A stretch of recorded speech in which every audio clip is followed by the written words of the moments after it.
This Defense Secretary James Mattis will soon arrive on the U.S. border in McAllen, Texas, to visit the troops that have been deployed there, soldiers, Marines there to support customs and border protection operations in anticipation of the migrants heading to the U.S., some of whom have reached Tijuana. Texas Attorney General Ken Paxton joins us now live from Austin. Ken, thank you for your time this morning. Mattis going to meet with the troops at the border there as the migrants continue to make their way.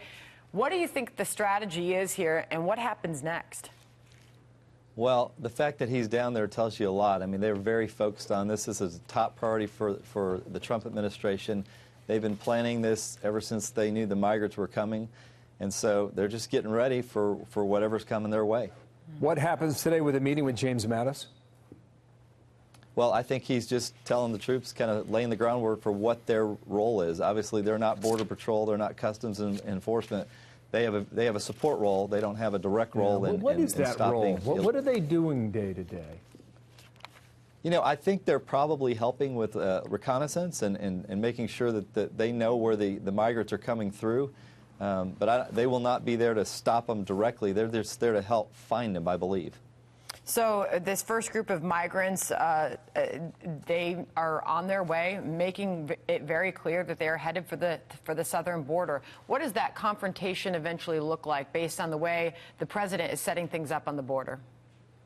Well, it's interesting. We don't really know because we don't know where they're going exactly, and we don't know how spread out they're going to be or how many are going to make.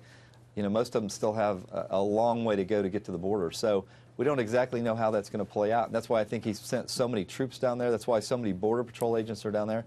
They're there to be prepared for whatever we have to deal with. That one of these caravans was making its way toward Tijuana, Mexico, which would seem to fit the argument the White House is making, is that in order to claim asylum, you have to enter at a port of entry, which would be a port of entry in this case, would it not?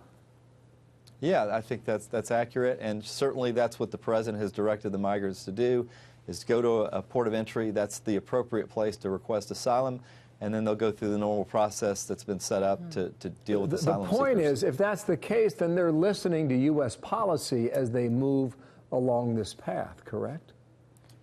I think that's accurate, and I think that's the whole point of the president getting his message out early, is so that these people understand what the process is and that they follow our process. So we've had a change in leadership, obviously, post-midterm elections. Democrats will now control the House. And there's a lot of discussion, a lot of debate about what that means for border security. Former ICE Director Tom Homan weighed in on that. I think the House Appropriations, which will be under the control of the Democrats here soon, I think they're going to look to cut the ICE budget, which means they'll fund less beds, which equals less arrests and less deportations and more catch and release. I certainly think it's going to be a struggle with the House under Democratic control because they don't want immigration enforcement.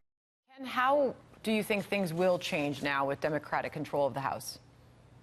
Well, I am concerned about what he just talked about, that the Democrats will defund some of our border security. Obviously, for a border state like mine, that's disappointing because we have to deal with consequences, including increased crime. So hopefully that doesn't happen, but it would not surprise me if that's the route the Democrats take.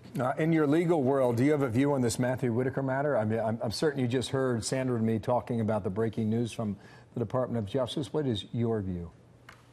My guess is that the Department of Justice and the president have really focused on this legal argument. They understand what they're dealing with. And my guess is in the end they'll prevail until they get an acting attorney general. Okay. Well, the acting AG is Whitaker at the moment, according to the White House and this administration. Well, my guess is until he's replaced, that he will be there until they're ready to replace him, if they ever decide they are. Ken Paxton, thank you for your time. Good to have you on our program today. Thank you. Thank you, Ken. Thank you.